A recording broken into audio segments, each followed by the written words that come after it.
Alright guys, in our lesson today we are going to start into chapter 2, projection, lines, and scales. We're going to talk about first is projection.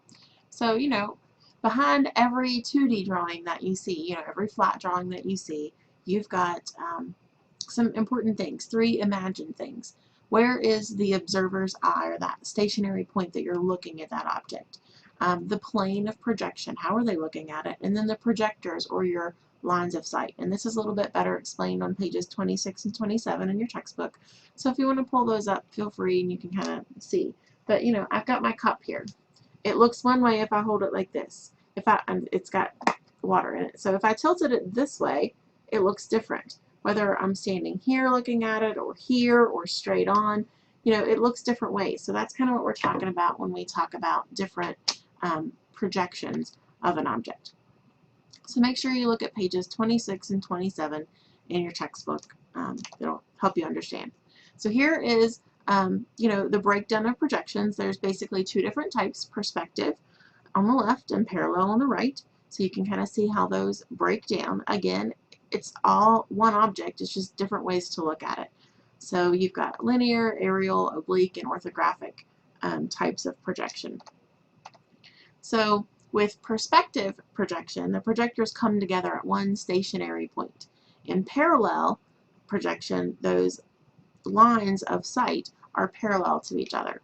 So let's take a look at this. On the top, you've got perspective projection. So you can see the station point comes back to the observer's eyes, and they're looking at that object that's located, right here. The picture or plane of projection is what we're talking about. Here's the object back here.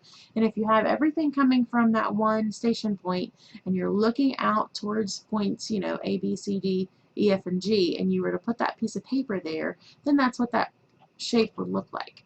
Now, in this example, they're kind of looking straight on at it. But what if you took this person and you moved them up? Then what would it look like? Okay, so a little bit different as far as those perspective projection points. Now in the bottom example is parallel projection. That's what it is down here.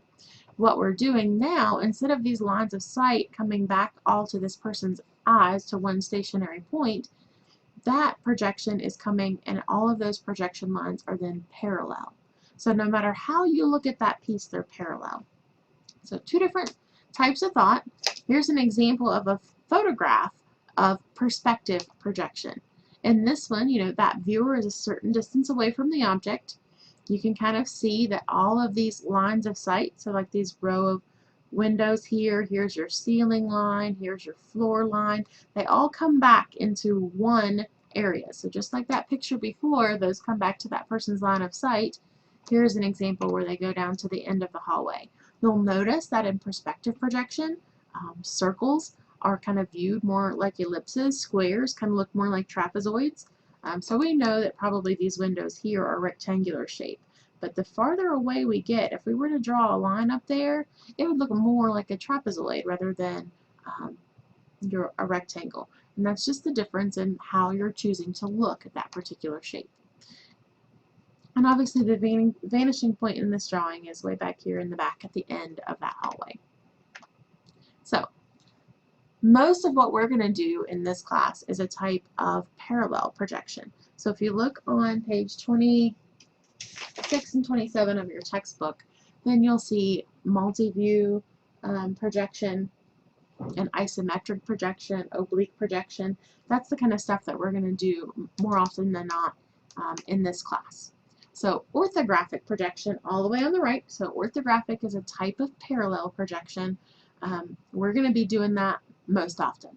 And these are kind of right angle projections. We're going to take our object, so if it happens to be, say this box here that I have of extra gum, we're going to look at it straight on parallel. We're going to look at it from this view, we're going to rotate it 90 degrees, look at it this way, rotate it another 90 degrees, look at it that way. And we're going to be able to take all of those 2D pictures and be able to form in our head that, hey, she's holding a box of extra gum. That's how that's going to work. So in multi-view projection, again, it shows necessary views of an object. So just like this extra gum here, I might show you the front, but do I need to necessarily show you the back for you to get an idea of what that looks like? Well, in this case, yes, because the back of this opens up. so it's a little bit different. But if I was showing you like a Campbell soup can, I may just show you one or two views of that drawing, and you would be able to form in your mind what that soup can looked like. So here's an example of multi-view projection.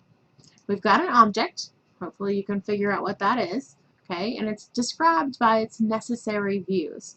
So we have an airplane, obviously. Here's kind of the side view that you might think, you know, looking at it from the side. Here is maybe looking at it from the top down, and here's looking at it straight in the front. So you've got your propellers here, and there, in 3 different views. Now, do you need all of those views to be able to figure out that that's an airplane and figure out, you know, what its wingspan is? Well, if I just gave you this top view, you wouldn't be able to tell me what the wingspan of that plane was.